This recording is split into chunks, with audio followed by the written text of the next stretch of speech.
오랜만에 예배당에 찬양의 목소리가 울려 퍼지니 너무 감격스럽습니다. 우리 특별히 찬양해 주신 남신도 회원들에게 감사드리고요. 그리고 오늘 김옥진 권사님 함께 해주셔서 더욱 감사드립니다. 우리가 속히 이런 날이 다시 찾아오기를 바라고 원하고 기도합니다. 지난 주간에 그 정부 방역 지침을 좀 주의 깊게 계속 살펴봤어요. 제주도에서는 아직 확정 고시되지 않아서 질병관리청에 들어가서 이런저런 것들을 찾아보니까 내일부터 단계적 일상 회복. 사실은 오늘까지는 우리가 이렇게 하면 안 되는 건데 내일부터거든요, 적용 날짜가.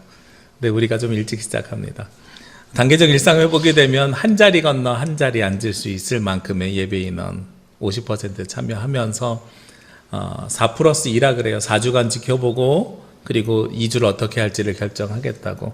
그래서 4주간 종교단체에서 큰일이 없으면 그 뒤에 식사도 가능하지 않을까 하는 것을 조심스럽게 생각해 보게 됩니다.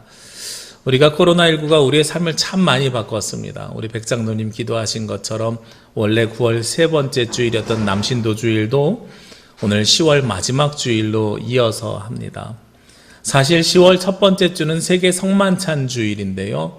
우리 교회가 2년째 성만찬을 진행하지 못하고 있습니다. 성만찬을 하려면 마스크를 내려야 하기 때문에 쉽지 않아서 저희가 조율하고 있는 중입니다.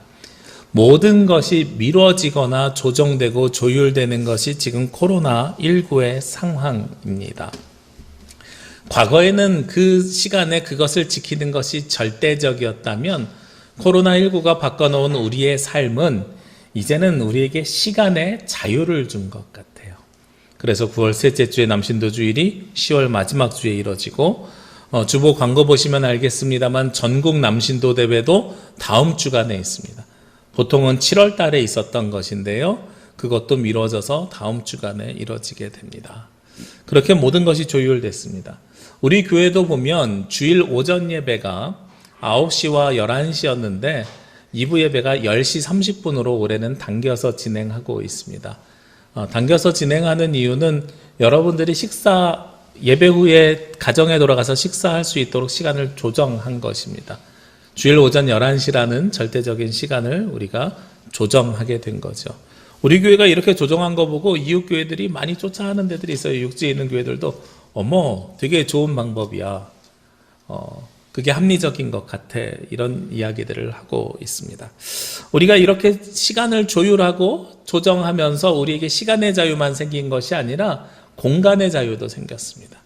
우리가 주님 앞에 나와서 예배하는 것이 어려우면 가정에서도 인터넷을 통해서 예배 드리고 있습니다. 지금도 직장 때문에 멀리 떨어져 있는 분들은 또 인터넷으로 예배를 드리고 있는 거죠. 그래서 우리에게 무엇이 주어졌냐면 시간의 자유뿐만 아니라 공간의 자유도 주어졌습니다.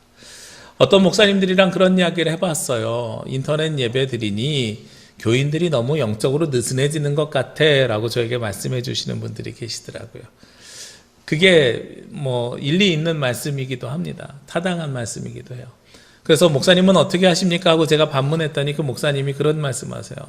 우리 교회는 그래서 딱 그 시간에 예배 안 드리면 못 드리게 주일 예배가 딱 끝나잖아요. 그럼 실시간 생중계가 딱 끝나면 그 유튜브에서 그 예배 파일을 지워버린다는 거예요. 그래서 주일날 오전에 11시에 예배 딱 안 드리면 12시 10분 되면 예배가 싹 지워져서 못 드리게 한다는 거예요. 그래서 제가 목사님이 그 말씀에 목사님 근데 저는 거기에 반대합니다. 이렇게 말씀을 드렸어요. 저는 반대합니다.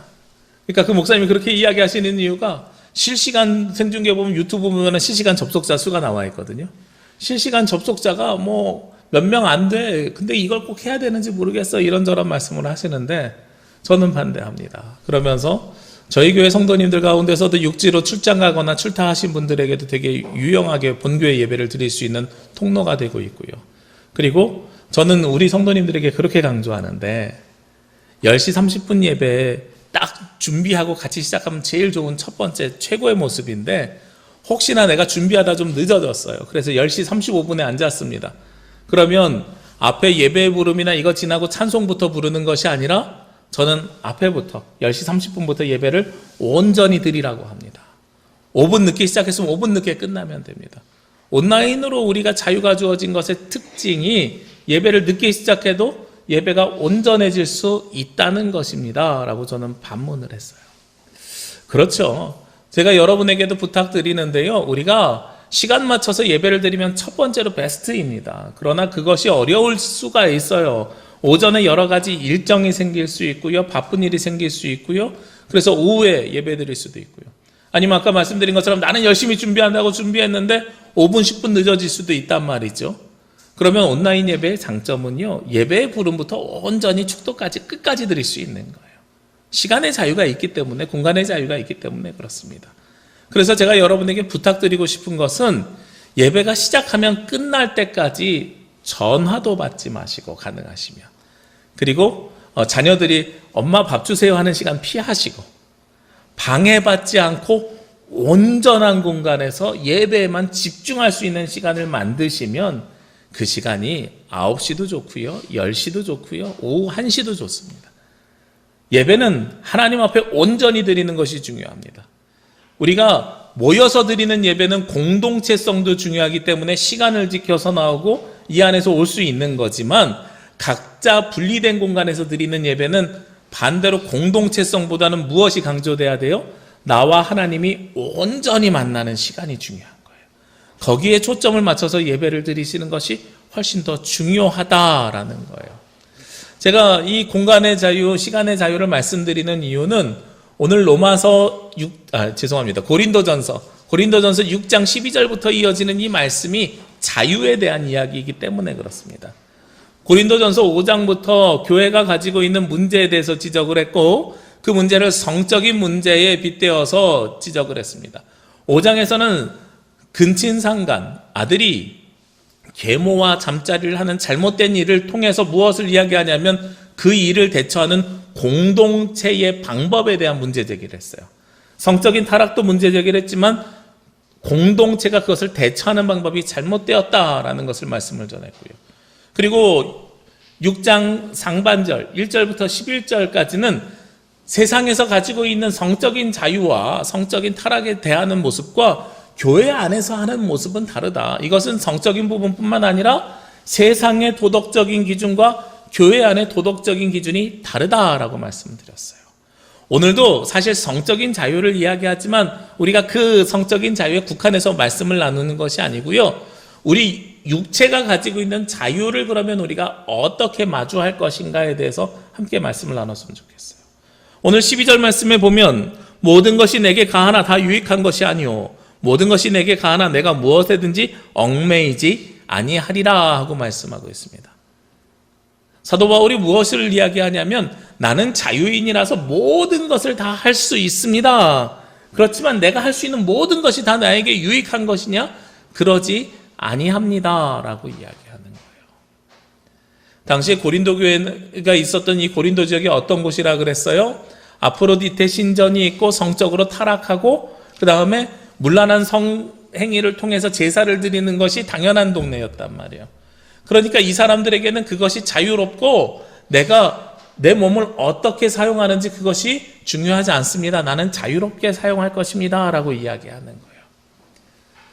우리가 육체의 자유가 우리에게 있습니다.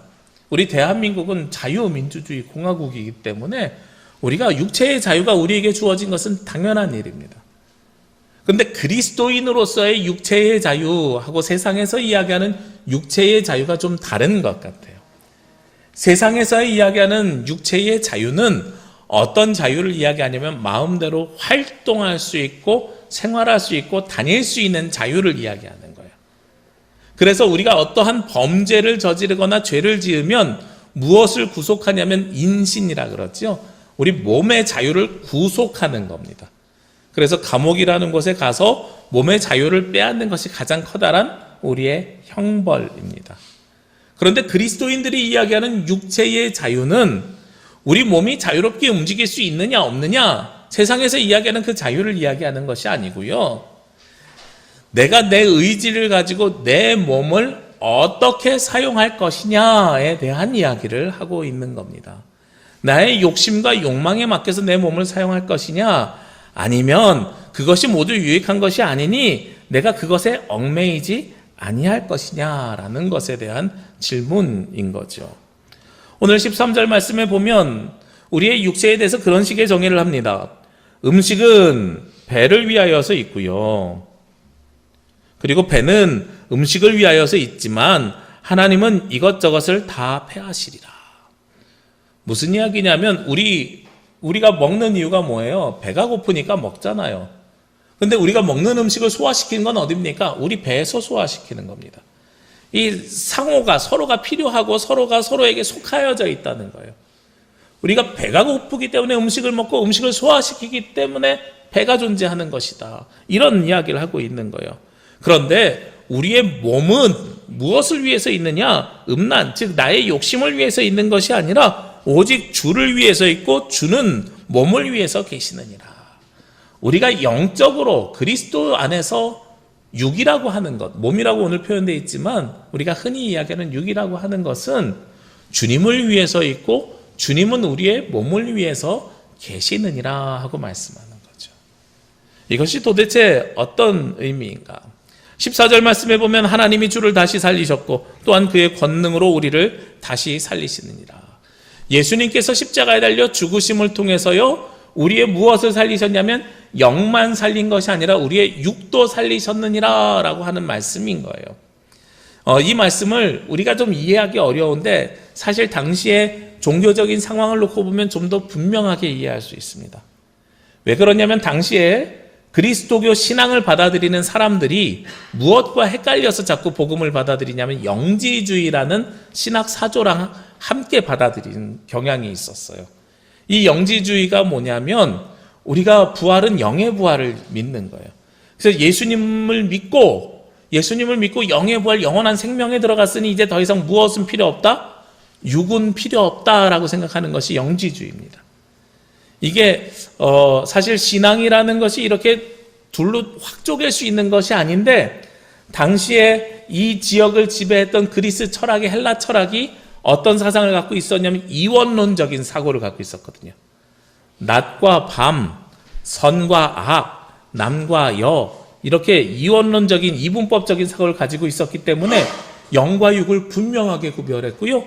영의 부활을 얻었으니 우리는 영원히 살 것이니 내 육은 필요 없다. 그래서 육체의 자유를 주장하는 이상한 논리를 가져온 거예요. 그래서 나는 영으로 구원받았으니 내 육은 어떻게 살아도 상관없어. 나는 이미 구원받은 자야. 그런데 오늘 하나님께서 뭐라고 말씀하셨다고요? 주는 우리의 뭐를 위해서 존재해요? 몸을 위해서 존재하고.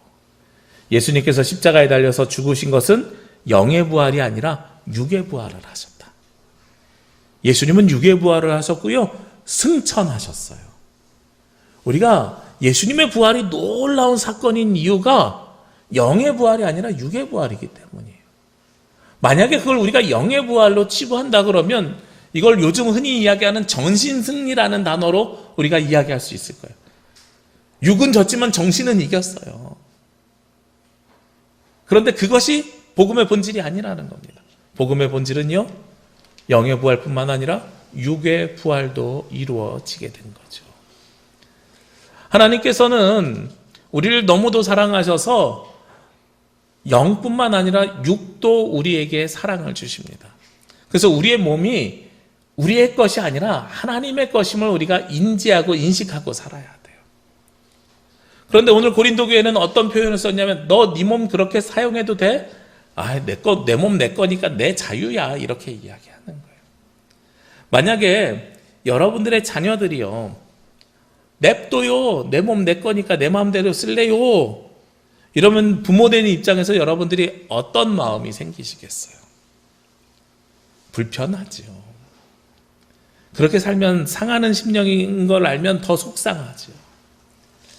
지난 명절에 연휴 때요, 육지에 올라가지 않냐고 제주에서 식구들이 이곳저곳을 다녔습니다. 8년 만에 저희 가족들이 어디를 갔냐면 연휴 마지막 날에 용머리 해안을 갔어요. 저는 몇 번을 갔는데 우리 식구들은 모두 처음 간대요. 그러면서 아이들이 기억하는 게 여기 왔는데 올 때마다 입장이 불가해서 비가 오면 못 들어가고 물때가 맞으면 못 들어가고 그러잖아요. 그래서 한 번도 못 들어갔는데 명절 마지막 날에 처음 들어간 거예요. 그래서 신기해가지고 이것저것을 막 둘러보다가 아들 둘이 먼저 이렇게 장난치면서 뛰어갔어요. 그리고 저랑 아내 이런저런 사진을 막 찍다가 보니까 저 끝에서 아들 둘이 거꾸로 다시 돌아와요. 돌아오면서 보는데 큰아이가 이러면서 와요. 봤더니 넘어진 거예요.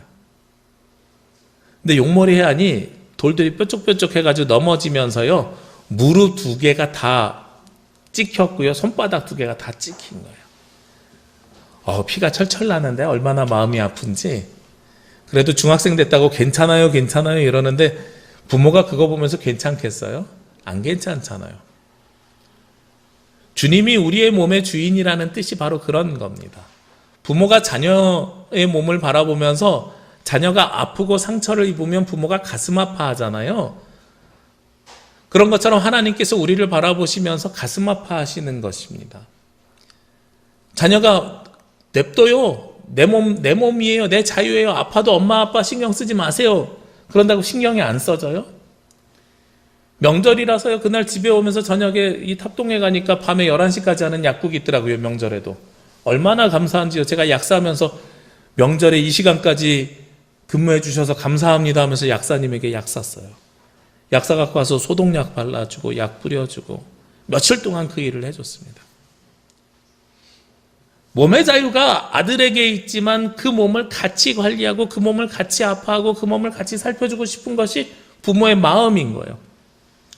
오늘 예수 그리스도께서 우리의 육을 바라보는 관점이 바로 그런 관점입니다. 그 육이 네 것이니 네 마음대로 너에게 자유가 있어 이렇게 말씀하시는 것이 아니고요. 너는 내 것이니 네가 아프면 나도 아프다. 이것이 바로 주님의 마음이라는 거죠.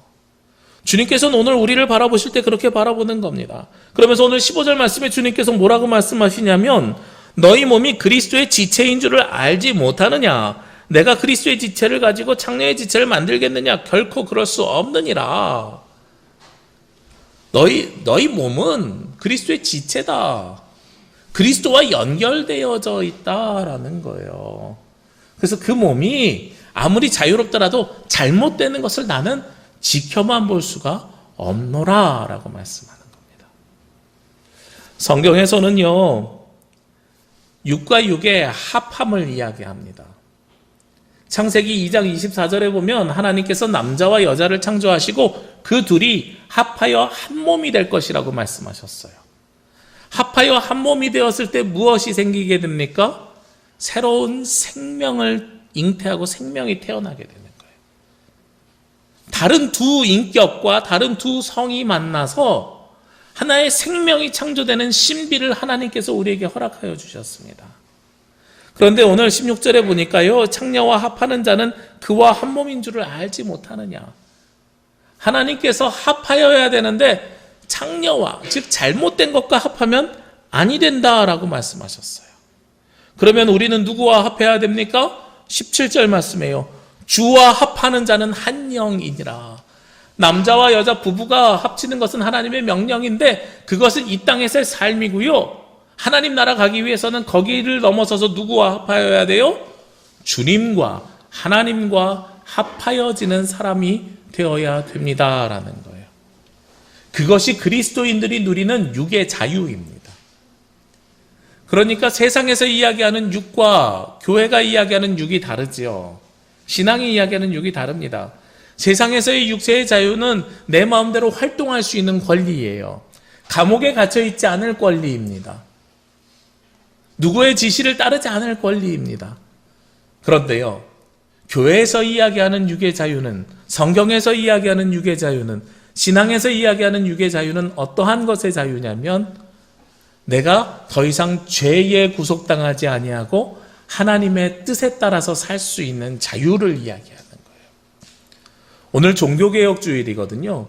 종교개혁이 바로 그것 때문에 시작이 된 겁니다.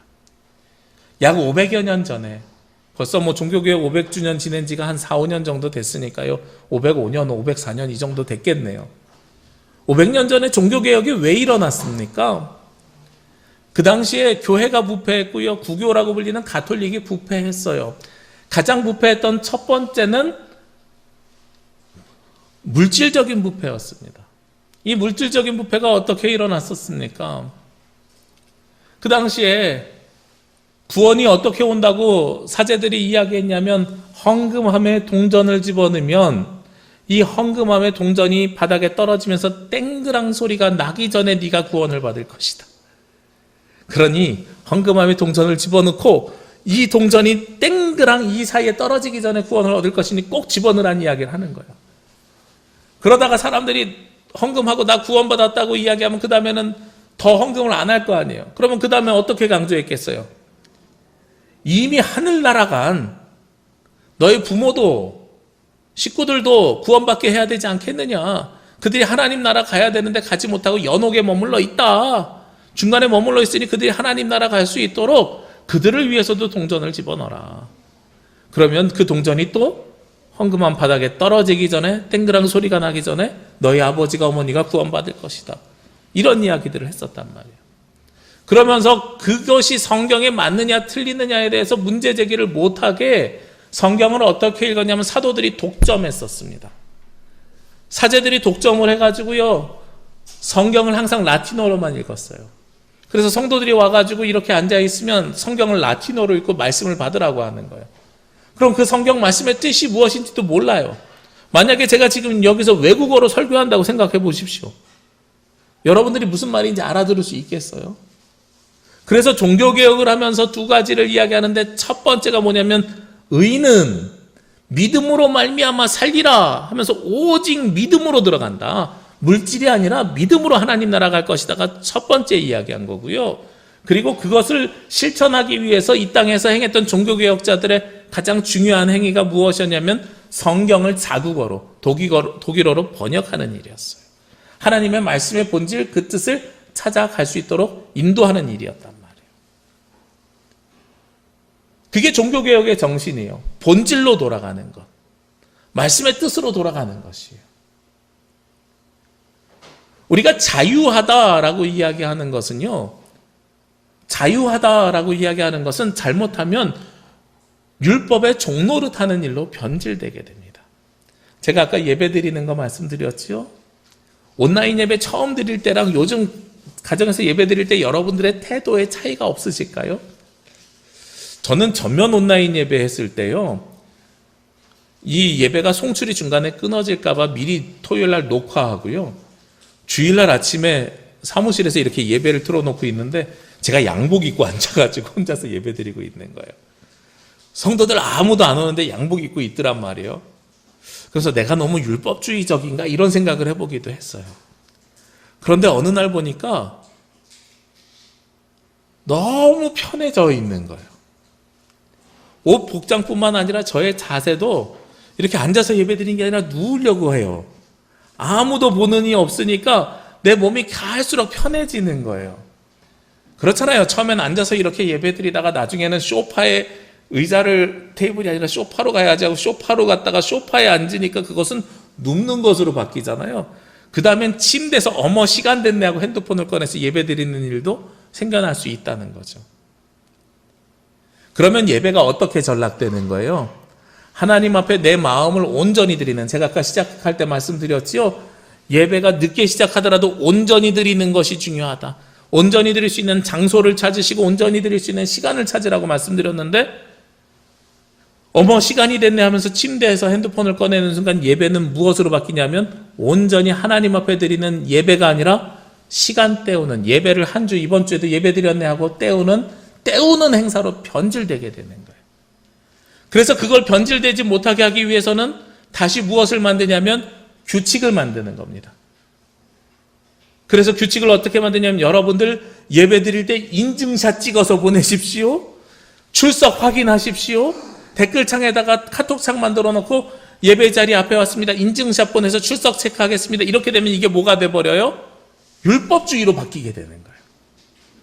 우리가 신앙의 본질에서 육체의 자유를 가지고 내가 하나님을 온전히 만날 수 있는 시간을 찾아야 되는데, 나는 오전 9시에는 애들 밥 줘야 돼갖고 어려워. 그럼 나는 오후에 찾을래. 나는 집에서는 어려우니까 아무도 방해받지 않은 차 속에서 혼자서 예배 드릴래. 이것도 하나님을 온전히 만나는 저는 굉장히 귀한 행위라고 생각을 하는데, 이것이 어느 날 자기 합리화가 돼가지고 모든 것에 자유가 생겨서 모든 것에 다 깨지면서 하나님을 향한 본질까지 깨지는 거예요. 그러면 그 다음에는 율법이 만들어지는 거죠. 그리고 그 다음부터는 우리가 누구의 종노릇하게 돼요? 율법의 종노릇을 시작하게 되는 겁니다. 율법의 종노릇을 하게 되면 또 무엇으로 바뀌게 돼요? 육체의 자유는 사라지게 되고요. 신앙의 자유는 사라지게 되고요. 영적인 자유는 사라지게 되고요. 우리가 다시 그것을 체크하고 서로 감시하고 조율하는 방법으로 변질되게 되는 거죠. 하나님께서는 우리에게 예배를 드릴 때에 주와 합하는 한 영이 되었기 때문에 우리에게 어떠한 자유를 줬냐면 내가 원하는 시간에 하나님을 온전히 만날 수 있는 자유를 주셨습니다. 그런데 그 자유를 사람이 온전히 선택해서 사용하지 못하면, 오롯이 사용하지 못하면 그것으로 인해서 오히려 하나님과 멀어지게 되고 말씀에 순종하지 못하게 되고, 그리고 그로 인해서 우리가 다시 율법주의적으로 변해야만 신앙을 지킬 수밖에 없는 안타까운 현실로 우리가 들어가게 되는 거죠. 그래서 오늘 18절에 뭐라고 말합니까? 음행을 피하라. 사람이 범하는 죄마다 몸 밖에 있거니와 음행하는 자는 자기 몸에 죄를 범하느니라. 이 음행이라는 것이 성적인 타락만 이야기하는 것이 아니라 우리가 육체의 자유를, 그래서 규칙에서 벗어나려고 하면 자꾸 어디로 가느냐? 하나님으로부터 멀어지려고 한다라는 거예요. 하나님으로부터 멀어지려고 한다. 저는 우리 남부교회 성도님들에게 무엇을 요청드리냐면 최소한의 것을 요청드리고요. 그리고 그 최소한의 것이라는 것이 하나님과 여러분이 온전히 만나는 것에 초점을 맞춰서 제가 늘 말씀을 드리거든요. 율법보다, 규칙보다, 규정보다 중요한 것은 하나님을 온전히 만나는 것입니다. 그런데 이것을 자기 합리화에 사용하시게 되면 결국은 저도 여러분들을 율법적으로 다시 돌릴 수밖에 없어요. 왜냐하면 제가 바라보는 관점 속에서는 하나님이 여러분을 사랑하시고 하나님이 여러분 안에 늘 거하셔야 되는데, 우리가 세상에 있는 육체의 자유를 쫓아가게 되면 영적인 자유가 사라지게 되기 때문에 그것을 어떻게라도 조율시켜 드릴 수밖에 없거든요. 제가 무엇을 경험했냐면, 출애굽기에 보면은요, 이스라엘이 미디안 광야에서 전쟁을 합니다. 전쟁을 하는데, 여호수아가 전쟁을 하는데, 그 전쟁을 하는 동안에 모세가 그러면 나는 산에 올라가서 기도를 할게 하면서 산에 올라가서 기도를 해요. 모세가 이렇게 손을 들고 기도를 하는데요, 손을 들고 기도를 하는데 그때는 이스라엘이 이기는 것처럼 보여요. 그러다 손 들고 기도하면 팔 아프잖아요. 손 내리니까 이스라엘이 져요. 그러니까 모세가 나중에 어떤 생각을 하게 되냐면, 손을 들어야 되는데 혼자서 들기 힘드니까 옆에 사람들에게 부탁을 합니다. 아론과 훌에게 내 손을 잡아줘요 그래요. 그래서 옆에서 잡아줬을 때 또 이겨요. 그러다가 옆에서 잡아주는 사람도 힘들 거 아니에요. 그래서 손이 좀 내려오면 또 져요. 그러니까 나중에는 이 밑에다가 뭘 둬요? 돌단을 쌓아둬요.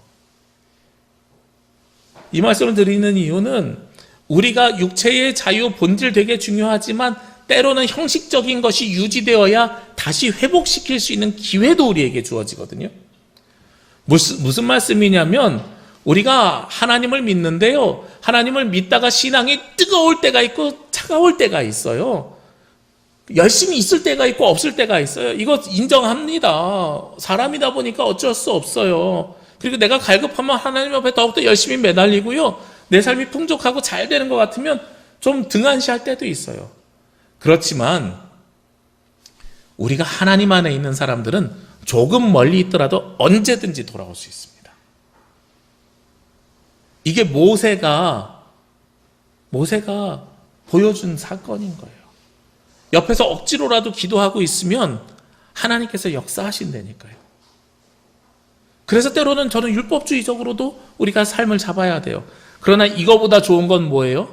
이 율법보다 신앙의 자유죠. 육체의 자유를 내려놓고 신앙의 자유를 찾으셔야 됩니다. 코로나로 경험했잖아요. 공간의 자유, 시간의 자유, 이런 것들이 생겨났을 때에 내가 온전히 집중해서 하나님을 만나는 시간을 가지셔야 된다니까요. 그것이 우리를 편리하게 만드는 도구가 아니라 하나님을 깊게 만나는 연결도구로 변모시키셔야 됩니다. 그것이 바로 우리가 이제는 새 시대, 새 소망을 향해서 나아가는 방법이라는 거예요. 오늘 성경에서는 19절 말씀에 너희 몸은 너희가 하나님께로부터 받은 바 너희 가운데 계시는 성령의 전인 줄 알지 못하느냐.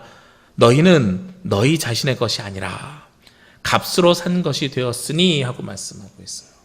우리 몸은 성령의 전이고요. 우리 몸은 우리 게 아니라 하나님께서 값으로 사셨대요. 하나님께서 그 값을 어떻게 치르셨어요? 십자가에 달리신 예수 그리스도의 보혈로 그 값을 치르시고 우리에게 사셨습니다. 그래서 그런즉 너희 몸으로 하나님께 영광을 돌리라. 그래서 우리는 우리 몸으로 하나님 앞에 영광을 드려야 되는 거예요. 우리는 하나님 앞에 영광을 드릴 때에 육적인 자유는 사라질지 몰라도 무슨 자유가 생겨요? 영적인 자유가 생기는 거예요. 진리를 알지니 진리가 너희를 자유케 하리라. 우리 몸을 하나님 앞에 거룩한 산 제사로 드리면 그때 복음의 진리가 우리 가운데 생기게 됩니다. 말씀의 진리가 우리 가운데 거하게 됩니다. 그래서 그때 우리가 비로소 자유케 되는 거예요. 저는 오늘 이 고린도전서 6장 20절 말씀을 로마서 12장 1절 말씀과 연결해서 여러분들이 보시면 좋을 것 같아요. 그러므로 형제들아 내가 하나님의 모든 자비하심으로 너희를 권하노니 너희 몸을 하나님이 기뻐하시는 거룩한 산 제사로 드리라. 이는 너희의 드릴 영적 예배니라. 우리 남신도 회원들 헌신 예배 드리는데요. 우리가 육체의 헌신뿐만 아니라 마음의 헌신을 드려야 되고요. 온 마음과 정성을 다해서 이 시간만큼은 주님 앞에 드려야 됩니다. 온전히 주님께 집중하는 것이 쉽지 않은 일임은 알고 있습니다.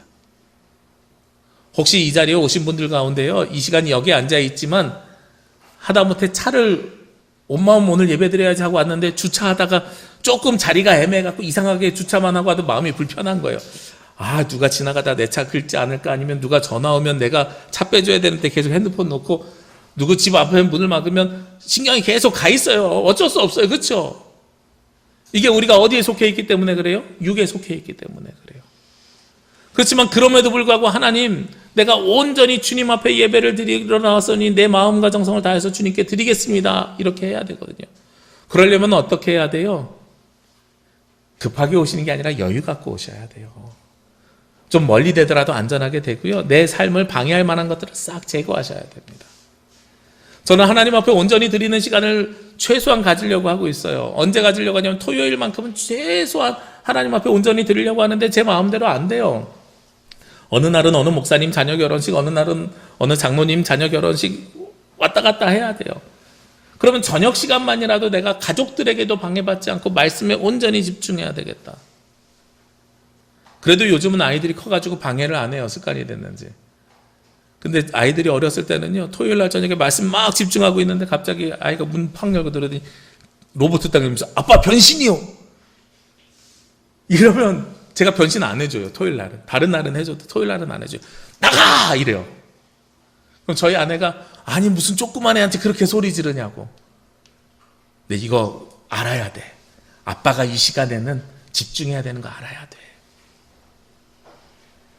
우리 몸을 거룩하게 하나님 앞에 온전히 드린다는 것은요, 아무에게도 방해받지 아니하고 온전히 주님과의 만남의 시간을 갖겠다는 나의 결단이고 의미입니다. 우리 남신도 회원들이 오늘 찬양하고 성경 봉독하고 예배 인도하고 저는 너무 감사합니다. 그런데 이렇게 그냥 예배 순서를 나눠 맡은 것이 헌신이 아니고요, 여러분들이 하나님을 온전히 만나는 것이 헌신입니다.